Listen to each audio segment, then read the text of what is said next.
Queridos, boa noite. Boa noite. Já cumprimentei aí um número relativamente grande de irmãos para a gente dar uma boa noite de novo, porque estão chegando depois, não é? Eu gostaria, pela graça de Deus, de retornar. Eu, alguns meses atrás, comecei a pregar expositivamente na primeira carta de Paulo a Timóteo, e depois, por outros motivos, a gente pregou em outros lugares. Eu gostaria de retornar agora onde eu parei, e eu vou convidar você então a abrir a sua Bíblia lá na primeira carta de Paulo a Timóteo. Nós vamos ler alguma coisa ali pelo capítulo 3. E antes disso, eu quero fazer uma breve recapitulação de algumas coisas que falamos na ocasião em que estivemos lidando em outras mensagens com a carta, não é? Então, para retomar um pouquinho, a título de recapitulação, nós havíamos comentado que Timóteo era um jovem pastor que acompanhou o apóstolo Paulo em algumas de suas viagens, em algumas, ele chama de viagem, mas na verdade foram aventuras que o apóstolo Paulo empreendeu, guiado por Deus, dirigido pelo Espírito Santo, não foi algo feito na carne, não é? Mas esse jovem pastor, ele estava agora em Éfeso, numa igreja fundada pelo apóstolo Paulo, em uma de suas viagens, não é? E a igreja estava com alguns problemas, poderíamos resumi-los na forma de apostasia, mas depois, quando Paulo vai falar um pouquinho mais, a gente percebe que a apostasia era dirigida um pouco para o lado de uma doutrina falsa chamada gnosticismo. E Paulo, entre outras coisas, vai exortar Timóteo a ficar firme lá com o seu ministério, vai encorajar um pouco, porque em alguns momentos ele parecia estar desanimado, e vai fazer alguns alertas também. Então, lá no capítulo 1, nos versos 3 e 4, nós vemos ali, a título de introdução, Paulo dizendo: quando eu estava de viagem rumo a Macedônia, te roguei permanecesses ainda em Éfeso, e ele fala agora, para admoestar-te, não é?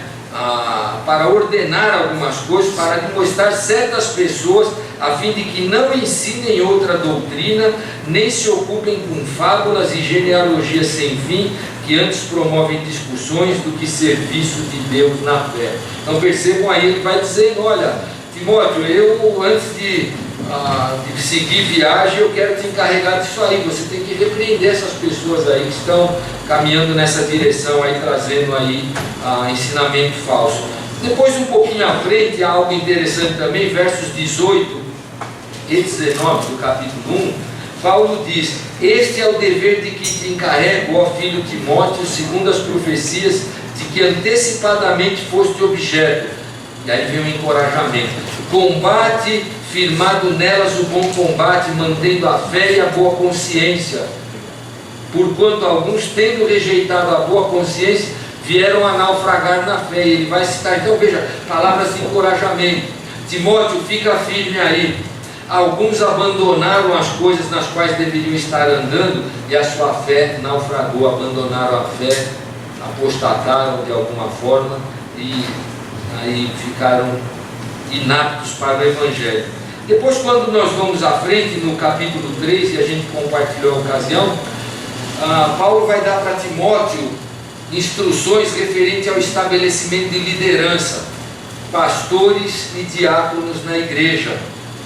Qual deveria ser o perfil que esses homens deveriam ter para ocupar estas funções aí? Nós, na ocasião, falamos um pouco sobre isso aí, pastores ou bispos e diáconos, né? Muito bem, agora, na sequência, e nós paramos lá no verso 13 do capítulo 3, quando ele dá a recomendação final. Agora nós vamos ver, na continuidade, Paulo vai fazer um alerta, especificando um pouco mais falsos ensinos. E ele então vai dizer, também aí entremeando com isso, como os cristãos deveriam se portar na igreja. E é interessante que Paulo vai falar algo que é muito importante e é urgente, porque lá no verso 14, ele fala: escrevo-te estas coisas esperando ir ver-te em breve, para que, se eu tardar, fique ciente de como se deve proceder. E ele continua. Então veja a urgência, ele fala: olha, eu estou querendo ir aí pessoalmente, aliás, estou pensando em ir para falar pessoalmente. mas pode ser que eu seja preso, e essa carta é escrita entre as duas prisões de Paulo. Então pode ser que eu seja preso, pode ser que o Senhor mude de ideia com relação aos planos para a minha vida. Eu gostaria de ir aí, mas pode ser que eu tarde. Então eu já quero falar para você, eu vou te adiantar alguma coisa aí nesse sentido. Então, instruções para a igreja observar, evidentemente em primeiro plano, a igreja de Éfeso, do Senhor para Paulo, de Paulo para Timóteo, de Timóteo para a igreja nós, hoje até que Jesus volte. Instruções para nós como igreja, não é? Agora, é muito interessante que, e é onde nós vamos nos deter hoje, que Paulo, antes dele dar essas instruções para a igreja, ele vai estabelecer de forma assim maravilhosa, espetacular, como deve ser a igreja, ou o que deve ser a igreja, que vai observar esses ensinamentos, esse alerta que ele quer dar. Ele vai falar, olha, vai acontecer isso, porém, antes dele fazer o alerta do que estava acontecendo, ele vai gastar algumas palavras dirigidas por Deus para falar um pouco sobre o que é a igreja, como deve ser a igreja. E nesse sentido, então, eu queria deixar como proposição para todos os queridos a respeito do que a gente vai meditar, é que a igreja é uma família composta por homens e mulheres salvos por Jesus Cristo e que vivem e propagam a verdade do Evangelho. A frase é longa, mas ela vai resumir o que a gente pretende compartilhar aqui. A igreja é uma família, presta atenção nisso, composta de homens e mulheres salvos por Jesus Cristo que vivem e propagam a verdade do Evangelho. E Paulo vai tratar disso agora, como a gente vai perceber.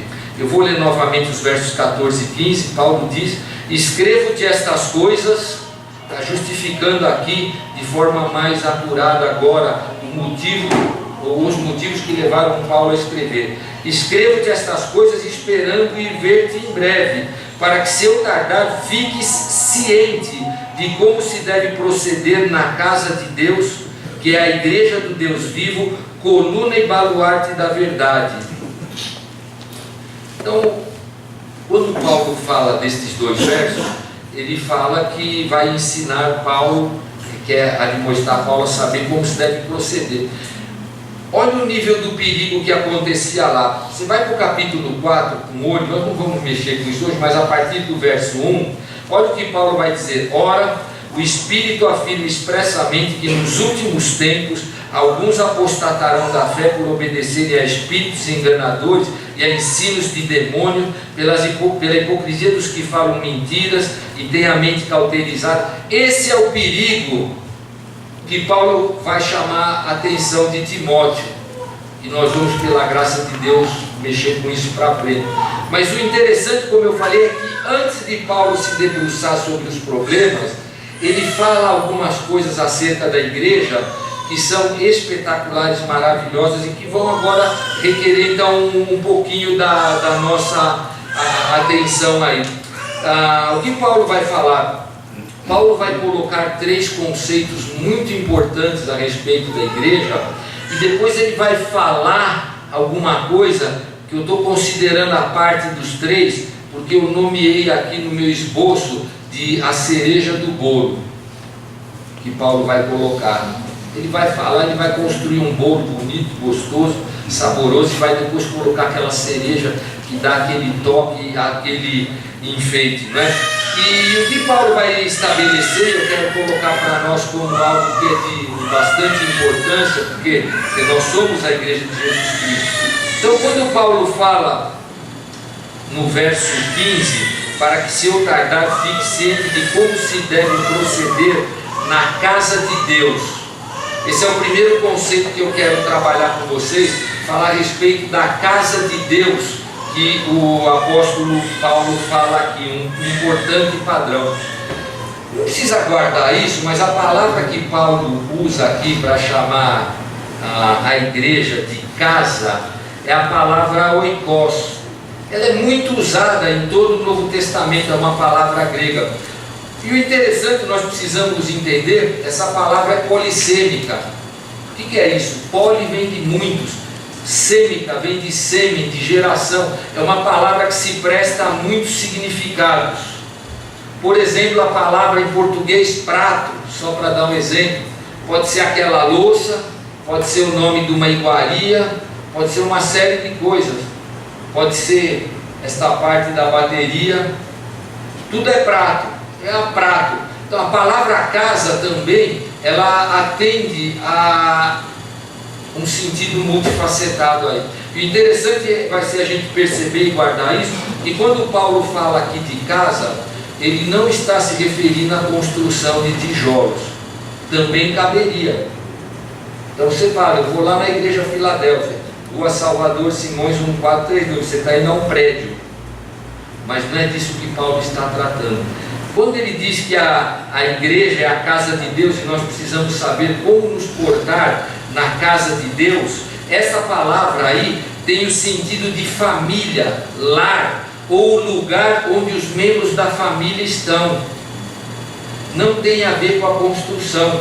E na Bíblia nós vamos ver alguns outros lugares aonde Paulo usa, outros autores bíblicos, a palavra casa dessa mesma forma. Não está se referindo a um lugar físico, mas às pessoas que estão em um lugar, a uma família. Mais precisamente, pessoas de um lugar. Então é importante a gente perceber que casa, aqui para Paulo, não é necessariamente um templo, e também nem é esse nesse sentido. Se eu falar aqui para a igreja como Paulo está falando, eu estou falando para vocês, não para as paredes. Então, igreja, aqui como casa de Deus, na verdade é aquele agrupamento onde as pessoas estão cultuando a Deus. E já desde os tempos de Isaías, se você olhar capítulo 66, se não me falha a memória, Isaías vai dizer, citando o Senhor, Deus dizendo: eu não habito em templo feito por mãos humanas. O Senhor não habita em lugares fechados por tijolos como esse. E se você puder abrir a sua Bíblia lá em Atos, no capítulo 7, aquele sermão espetacular que Estevão profere e acabou custando a cabeça dele perante as autoridades religiosas, Atos capítulo 7, versos 48, eu vou ler. Ele está citando esse texto de Isaías, lá no seu discurso perante as autoridades. Ele diz o seguinte: entretanto não habita o Altíssimo em casas feitas por mãos humanas, como diz o profeta: o céu é o meu trono e a terra o estrado dos meus pés. Que casa me edificareis, diz o Senhor? Ou qual é o lugar do meu repouso? Não foi porventura a minha mão que fez todas estas coisas? E depois o Senhor vai dizer lá em Isaías que Ele habita com aquele que é abatido e contrito de espírito. E aí onde o Senhor habita. Então quando Paulo diz que a igreja é casa de Deus, é para a gente entender que igreja é esse agrupamento de pessoas, como está aqui agora, como eu creio que está com a presença de Deus aqui. Amém. É o lugar onde Deus está com o seu povo, primariamente aqui. Isso é o que Paulo quer transmitir aqui, usando esta palavra. Então, a igreja não é o prédio, mas nós devemos pensar nesse sentido, que é um lar, é o lugar onde as pessoas estão, é uma família. E Paulo está passando essa questão para nós agora aqui. Interessante, você não precisa abrir, mas em 2 Timóteo, Paulo vai mencionar, capítulo 1, verso 16, que ele espera que Deus tenha misericórdia da casa de Onesíforo. Mas não é misericórdia das paredes. A casa de Onesíforo é a família dele que habita dentro daquele ambiente. A família aí, no caso, está sendo chamada de casa. E é essa percepção para a gente ter. Outros textos também não precisamos abrir. Lembra quando Paulo está pregando para o carcereiro, Atos capítulo 16, ele fala: crê no Senhor Jesus e será salvo as paredes. Quem é a casa do carcereiro? A família, as pessoas que estão lá naquele ambiente. Então essa é a percepção para nós termos, é o primeiro conceito que Paulo assenta aqui para a gente guardar. Há outras ocasiões, Jesus, quando manda seus 12 discípulos pregar, ele manda para que eles fossem e pregassem preferivelmente para as ovelhas perdidas, está lá em Marcos, da casa de Israel. Não era da casa humana, não, o povo de Israel, a gente de Israel. Então ali no caso a palavra usada era casa. Então guardem esse conceito que ele vai depois ter uma aplicação para nós. Então verso 15, voltando lá, ele fala: para que se eu tardar, fique ciente de como se deve proceder na casa de Deus. Então é na reunião dos cristãos, é onde o povo de Deus se ajunta e Deus está presente ali.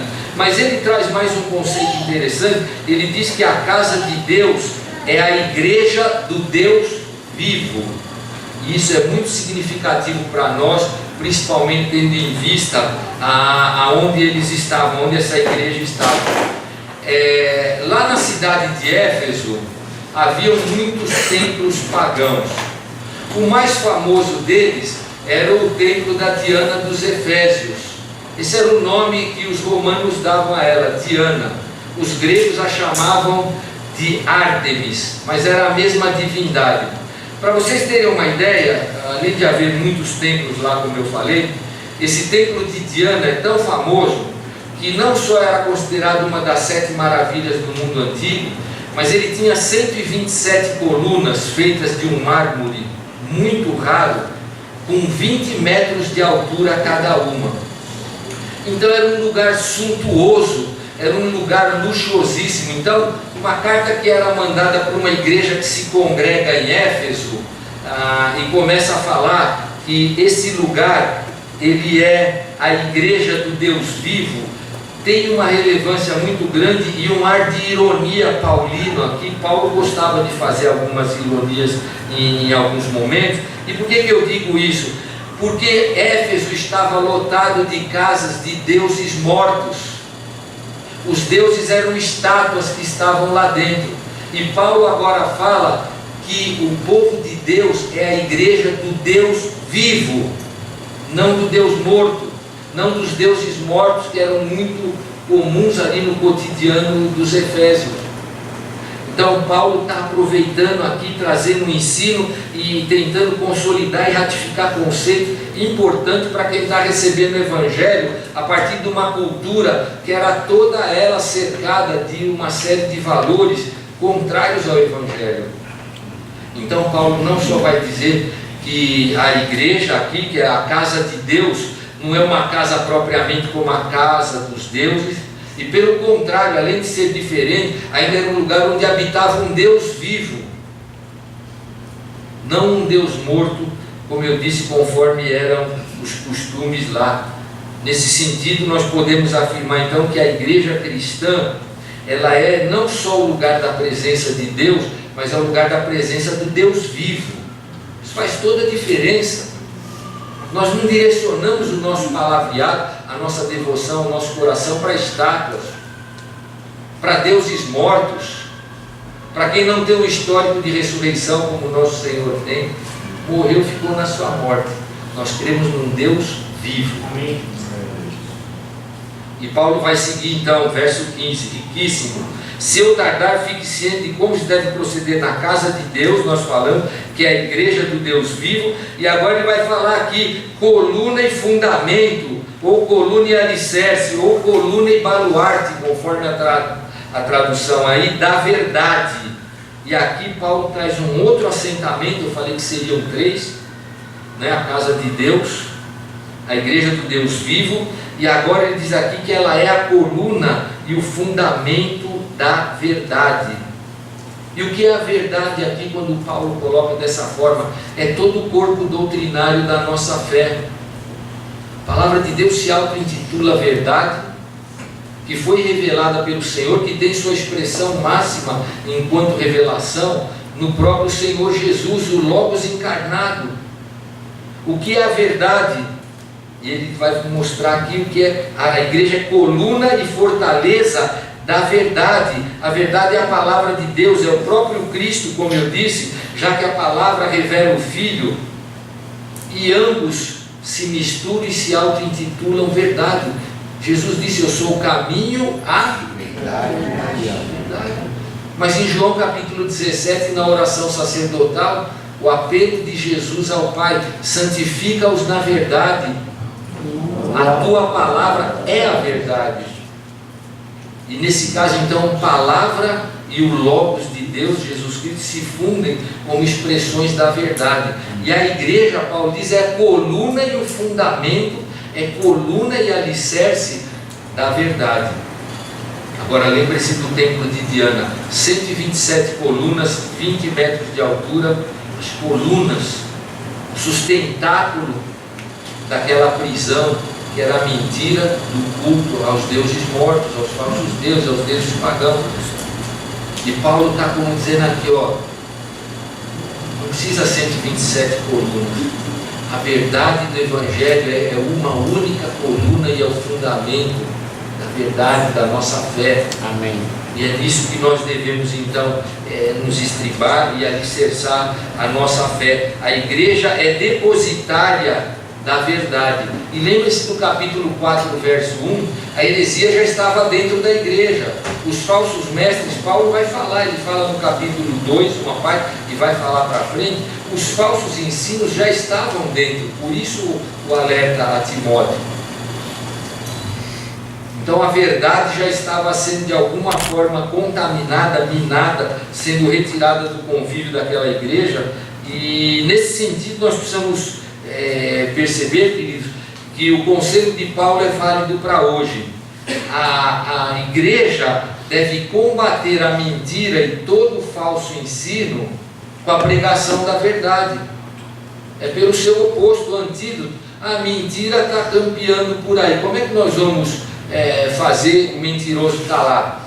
Vamos agredi-lo? Não, nós lançamos a verdade para fazer oposição à mentira.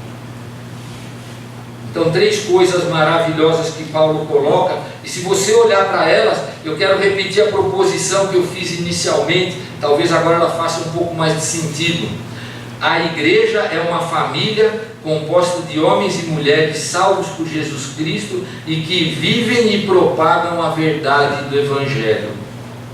Essa é a igreja, como Paulo de alguma forma sintetiza nesse verso 15 aqui de forma assim maravilhosa. Mas como eu falei para vocês, há ainda um complemento que Paulo vai trazer aqui, e ele vai mencionar alguma coisa que é um pouco misteriosa, difícil de lidar. Eu li alguns comentários bíblicos a respeito destas coisas, e é interessante. Nós vamos ler agora o verso 16. Ele traz algumas dificuldades em termos de contexto aqui, mas ele casa perfeitamente, e a gente percebe com certa precisão o que Paulo quis dizer, quando ele acaba de falar o que é a igreja. Ele diz que é a casa de Deus, que é a igreja do Deus vivo, que é a coluna e fortaleza da verdade. Verso 16 ele diz: evidentemente, ou não há dúvida, conforme a versão, grande é o mistério da piedade. Aquele que foi manifestado na carne foi justificado em espírito, contemplado por anjos, pregado entre os gentios, crido no mundo e recebido na glória.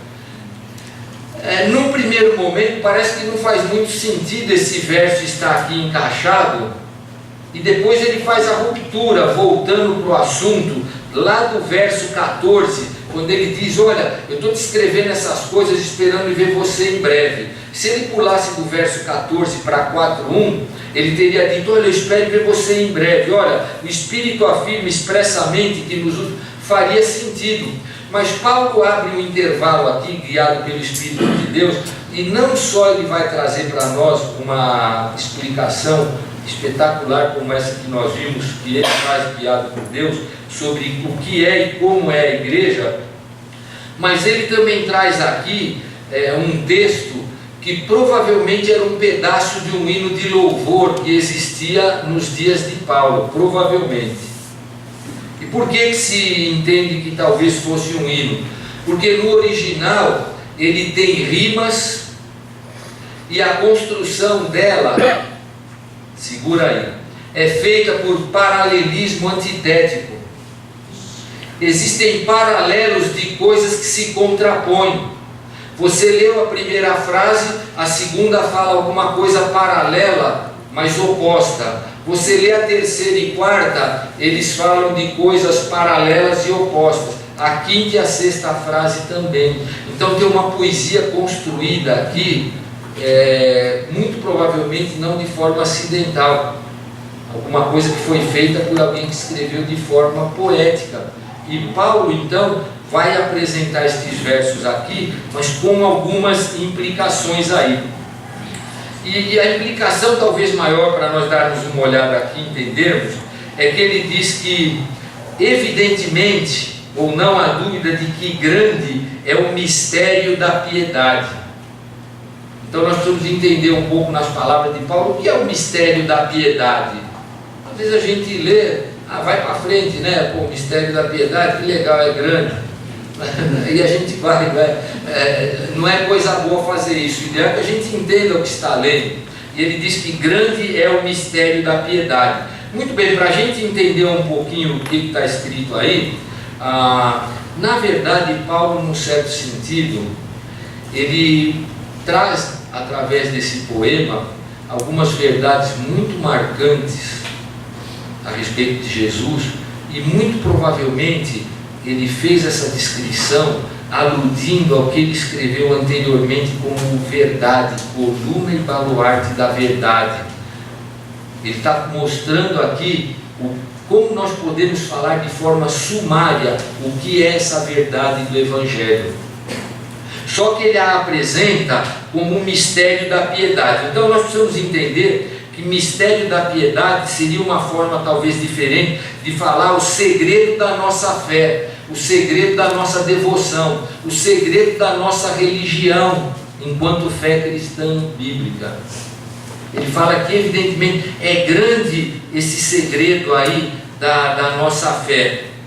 Muito bem, nós vamos ver aqui 1 ou 2 versículos, e eu queria que você não esquecesse disso, que toda vez que a gente vê Paulo falar ou fazer uso da palavra mistério, e mesmo alguns outros textos também nós vamos ver no Evangelho, a gente está entendendo que mistério não é um mistério, uma verdade cabalística, alguma coisa que é dada aos iniciados. Paulo, principalmente, toda vez que ele vai tratar de mistério, ele vai falar da encarnação de Jesus Cristo como algo que não foi percebido até o momento da encarnação. Todos aqueles que viveram no Antigo Testamento aguardando a promessa não conseguiram perceber que a promessa de Deus seria trazer o próprio Deus encarnado à terra. Isso foi um mistério, ficou escondido deles. Mas quando Jesus vem, o mistério é revelado.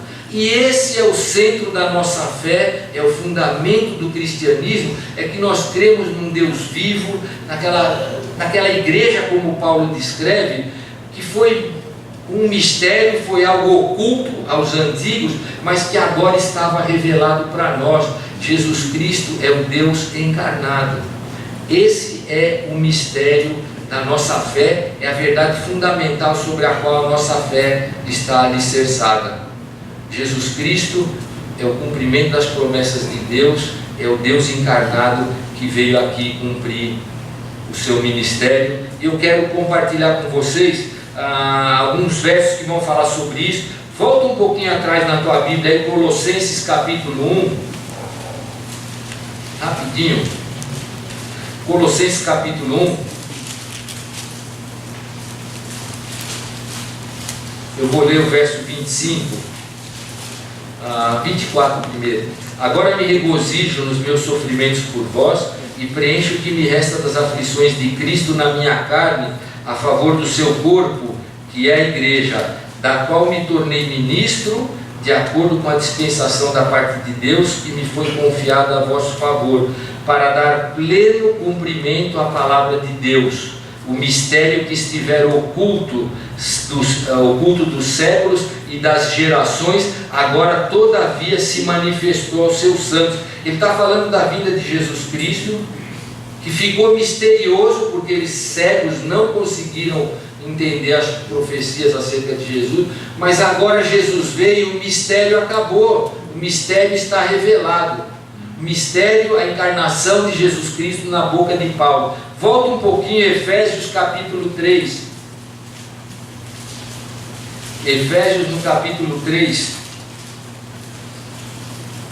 Paulo vai falando para os Efésios aí, diz: por esta causa, eu, Paulo, prisioneiro de Cristo, ele vai falando, verso 3: pois segundo uma revelação que me foi dado a conhecer o mistério, conforme escrevi há pouco resumidamente, pelo que, quando ledes, podeis compreender o meu discernimento do mistério de Cristo, o qual a outras gerações não foi dado a conhecer aos filhos dos homens, como agora foi revelado aos seus santos apóstolos. O mistério de Deus é o próprio Deus encarnado na pessoa de Jesus Cristo. Eles não perceberam, não foi dada a revelação aos antepassados. Por quê? Porque Cristo não apareceu no passado, ele veio nos dias ali contemporâneos de Paulo. Agora o mistério foi dado a conhecer, e nós devemos manter a nossa fé, entre outras coisas, num alicerce como esse. Nós cremos no Deus vivo, no Deus encarnado, Jesus Cristo, que não foi um mártir, não foi aí um autor de uma boa verdade, alguém que tinha uma boa ética. Jesus Cristo é um Deus conosco, lá no meio da igreja, que foi, mas deixou a presença de Deus pelo Espírito entre nós. Essa é a igreja de Jesus Cristo. Nós temos mais um texto, não vou ver agora para não tomar tempo, mas você pode ver lá na sua casa, 1 aos Coríntios capítulo 12, desculpe, 2, 1 aos Coríntios 2, um texto que todo mundo usa errado pensando que é o céu. Nem olhos viram, nem ouvidos ouviram, nem jamais penetrou no coração humano o que Deus tem preparado para aqueles que é o céu. Não, versículo seguinte, Jesus diz: mas Deus não revelou a nós e aos nossos filhos. Amém. Lê um pouquinho antes, você vai ver quem é o mistério que foi revelado. Que no Antigo Testamento, Paulo está citando Isaías também lá. Para o Antigo Testamento, de fato, nem olhos viram, nem ouvidos ouviram, nem entrou no coração. Mas para nós Deus revelou, Paulo fala. O mistério foi revelado. Quem é? Jesus Cristo encarnado. Amém. Então vamos voltar agora um pouquinho lá, verso 16 do capítulo 3 de 1 de Paulo a Timóteo. Evidentemente grande é o mistério da piedade, ou seja, como eu disse, o segredo da nossa fé, a revelação de Cristo encarnado. E ele vai então, através do hino, como eu disse para vocês, fazer um paralelo, aonde ele usa no verso 1, ele vai falar daquele que foi manifestado na carne, Jesus Cristo, falando da humanidade, da encarnação. Lembra que eu falei que tinha um paralelo contrário? No verso 2, fala que ele foi justificado em espírito. Ele fala da carne e do espírito. Jesus foi declarado justo pelo Pai. Então, manifestado na carne, justificado no espírito, são opostos. Aí, mais que ele fala, contemplado por anjos, está falando da esfera celeste. Mas ele também foi pregado entre as nações, entre os gentios. A esfera celeste, mas a esfera terrena também. A amplitude da proclamação de Jesus Cristo. Por fim ele fala, foi crido no mundo, lugar de gente, mas foi recebido na glória, lugar de Deus. Fala do lugar das pessoas, lugar de gente, lugar de Deus. Então ele coloca esse hino aqui no final, para dizer para nós que todas estas coisas estão intrincadas na revelação de Deus, para nós entendermos o que é a igreja, que tem como coluna e fundamento a verdade, Jesus Cristo, Deus conosco, Deus nesse mundo, pisando aqui, cumprindo as promessas do Pai, sendo revelado plenamente, e essa verdade está de posse da igreja agora, como eu falei, a igreja é depositária de todas estas coisas aí. Então o que os cristãos devem, de uma forma geral, se nós pudéssemos olhar apenas para o verso 16, para esse hino que está aí, nós deveríamos anunciar que Jesus Cristo foi revelado num corpo humano, num corpo de carne, mas ele era Deus revelado, ele era Deus no mundo. Ele foi justificado em espírito na medida em que foi declarado justo, como eu falei, foi visto por anjos na encarnação, na morte, na ressurreição e na assunção. Anjos presentes as esferas celestes tomando conhecimento da encarnação de Jesus, mas foi anunciado às nações também, pregado em toda parte, crido no mundo. Apocalipse diz que todas as nações, tribos, povos e raças estarão presentes, glorificando ao Senhor na consumação dos tempos. Então ele foi crido no mundo e foi levado para o céu. Atos capítulo 1, verso 8, entrando na glória, a consumação da obra do Senhor. Esse é o mistério da piedade e o segredo da nossa fé que foi revelado. Esse é o Evangelho, essa é a mensagem da igreja. Se a gente pudesse resumir ou fazer um sumário mais enxuto possível do que nós cremos aí: a manifestação de Jesus Cristo, Deus encarnado, que também foi morto, ressurreto e foi glorificado. Então vejam, queridos, que nós temos aqui revelações estupendas de realidades que são posses nossas enquanto igreja. Agora isso aí tem que mexer com a nossa vida de alguma forma. Só que tem que animar a nossa vida, tem que trazer motivação espiritual para nós, tem que trazer apego à pessoa de Jesus da parte de cada um de nós. Senão serão ensinos aqui para nós, talvez lembrarmos hoje e amanhã não sabemos mais por onde andar. Mas estas coisas têm que mexer com a nossa vida, se é que a nossa fé é verdadeira. Então isso é realidade, é coisa boa para o povo de Deus. Agora, olhando todas estas coisas, a gente deve perceber que são verdades que devem nos mover, devem alimentar a nossa esperança, até que Jesus venha até nós ou até que nós partamos para ir com Ele. Pastor, a situação está difícil. Vamos animar o coração. Nós cremos num Deus vivo. Ele não habita em paredes feitas por homens, Ele habita no meio do seu povo. Nós cantamos até aquele corinho, né? Hoje é tempo de louvar a Deus. A gente fala, no meio dos louvores Deus habita. É exatamente isso. O povo de Deus está louvando, é ali que o Senhor está. A hora que a gente vai embora, Ele não fica aqui, não precisa tirar o chapéu para entrar, benzer, não precisa mais nada. Neste sentido, Deus não está aqui. Claro que Ele vai estar porque Ele é onipresente. Mas eu digo, aquela presença que impõe reverência não está aqui. Quando a gente fecha, fica tijolo aqui. A igreja foi para casa. Então são realidades para mexer com a gente, tem que aquecer o coração, tem que levar a gente a ter uma devoção maior ainda, não é? Muito bem, eu separei aqui algumas aplicações, mas na verdade elas já são perceptíveis e inerentes ao próprio texto da maneira que nós fomos expondo aqui. Mas eu queria falar um pouquinho sobre agora aplicações para esses 3 fundamentos, ou 4, porque eu fiz distinção de um. Mas em primeiro lugar, quando eu disse que a igreja somos nós, não é? A igreja é a família. A igreja, queridos, ela deve ser vista por nós, e essa aplicação é importante, como um corpo harmônico, coeso, que dá fruto. Assim nós devemos entender a igreja, com senso de missão, com relevância, que é luz e sal aonde está. Essa é a igreja, quando ele fala, começa lá no verso 15, dizendo que é a casa de Deus. É o lugar onde nós estamos e Deus está conosco. Então a gente tem que fazer muitas coisas baseado na realidade que a gente é um grupo que tem um Deus comum que está aqui dentro com a gente agora, por exemplo. Isso aí tem que mover a gente a ter relevância no mundo, a aparecer de alguma forma, a levar essa mensagem. Isso é o que faz parte aí da igreja ser nós. Então, nós devemos viver como família. Eu posso dizer para você agora uma coisa que me deixa louco da vida. E eu já participei de lugar dessa conversa, eu vou compartilhar com você. É gente que fala, meus melhores amigos não são os da igreja.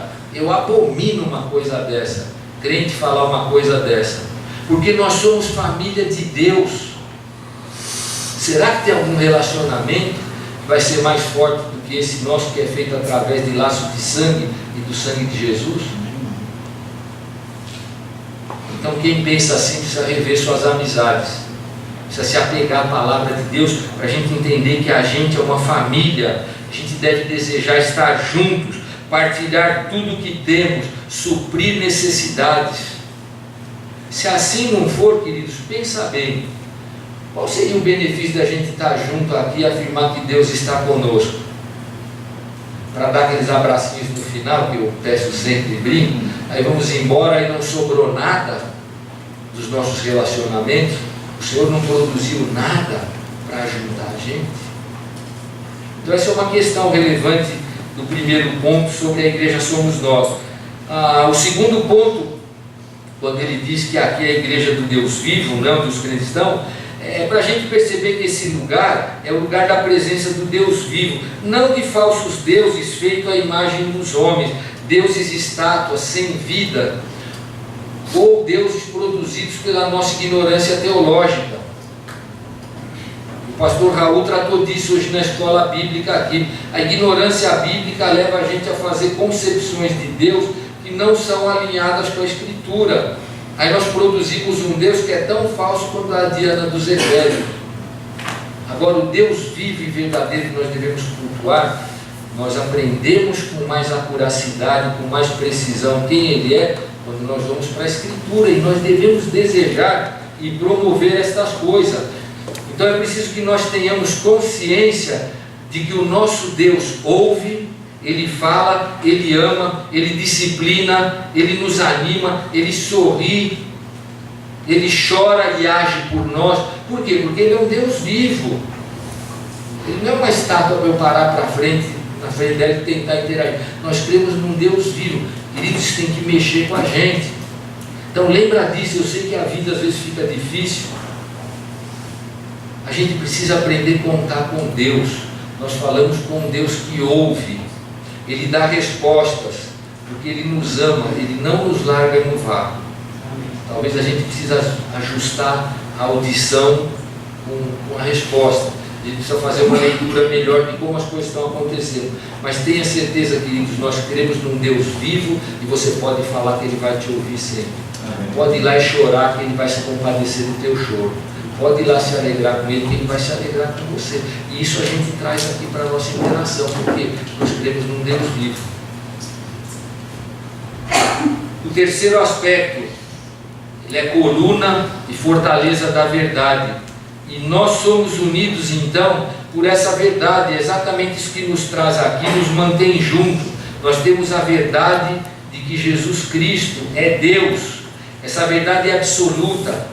A palavra de Deus é absoluta, é inequívoca, ela é inconfundível, ela é suficiente para todas as necessidades não orgânicas do homem. O que você tiver de orgânico, você vai no médico. Fora da tua estrutura orgânica, o problema é interior, é do coração, é da alma, é do espírito, é da mente, como você quiser localizar, a gente vai tratar com Deus, porque nós temos uma palavra que é suficiente. Amém. Amém. A palavra de Deus é suficiente. É a verdade de Deus para nós. Queridos, que privilégio, que maravilha ter uma Bíblia dessa forma, com tantas coisas tão importantes para nós. Então nós não precisamos e nem devemos buscar qualquer verdade relativa à nossa vida espiritual fora da Escritura. Inclusive lendo sempre bons teólogos, mas sempre lendo com alguma desconfiança. Inspirada é só a palavra de Deus. A igreja é coluna e fortaleza dessa verdade. E o que ele fala então ao final, capítulo 16, sobre o mistério da piedade, o mistério da nossa fé? A grandeza do cristianismo repousa no fato de que Jesus é o Deus que se encarnou, morreu, ressuscitou e está agora glorificado. Por isso nós podemos ter certeza que somos salvos e de que temos um futuro glorioso com o Senhor. Ele não ficou morto como as pseudo-divindades do passado. Ele ressuscitou. Isso está naquele hino do verso 16. Isso tem que trazer certeza. Eu tenho muito medo, queridos. Não muito, um pouco, vai. Deixa eu ficar corajoso aqui. Eu tenho medo de pegar uma doença grave e ficar definhando numa cama. Mas eu não tenho medo de morrer, porque eu sei que eu vou estar com o meu Salvador. Essa palavra é verdade para o nosso coração. Isso é ânimo para as nossas vidas. Nós cremos num Deus verdadeiro. aquele que foi manifestado na carne, justificado em espírito, contemplado por anjos, pregado entre os gentios, crido no mundo e recebido vivo na glória, porque ressuscitou. Esse é o fiador da aliança que nós temos com o Senhor. Por isso nós podemos ter certeza da vida eterna. E quando eu afirmo isso, eu sempre gosto de brincar. Se alguém quiser levantar a mão e trazer uma notícia melhor do que essa, pode se levantar agora e apresente a sua colocação. O que mais nós precisamos, irmãos? Estas verdades devem fazer parte das nossas vidas, tanto de forma individual como corporativa aqui em igreja, quando nós estamos em igreja. E o meu pedido de oração é que o Senhor, Deus vivo, possa alimentar os nossos corações com essas verdades, para que elas sejam de fato alicerces da nossa fé.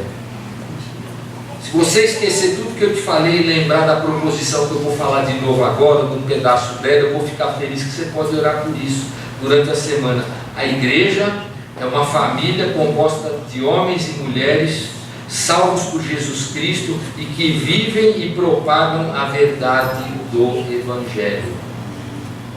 Eu quero dar uns minutos agora para que você reflita sobre isso, e em seguida eu vou orar para encerrar.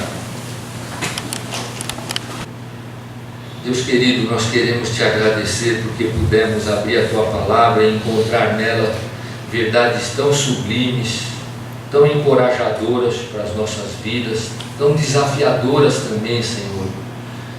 E nada disso terá valido a pena, Senhor, se elas não se refletirem em nossas vidas de forma prática, encorajando cada um de nós, nos desafiando a desviar do pecado, a andar em santidade, a confiar, ó Deus, no Senhor, porque de fato nós temos a verdade que é a tua palavra.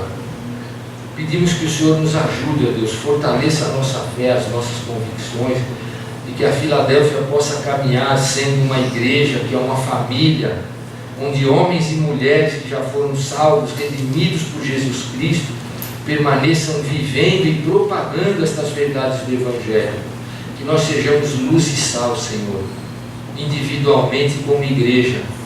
E obrigado, Senhor, porque ainda que todas as instâncias deste mundo nas quais nós possamos confiar vierem a falhar, ainda assim Tu és verdadeiro, o Senhor é soberano, o Senhor é o nosso dono.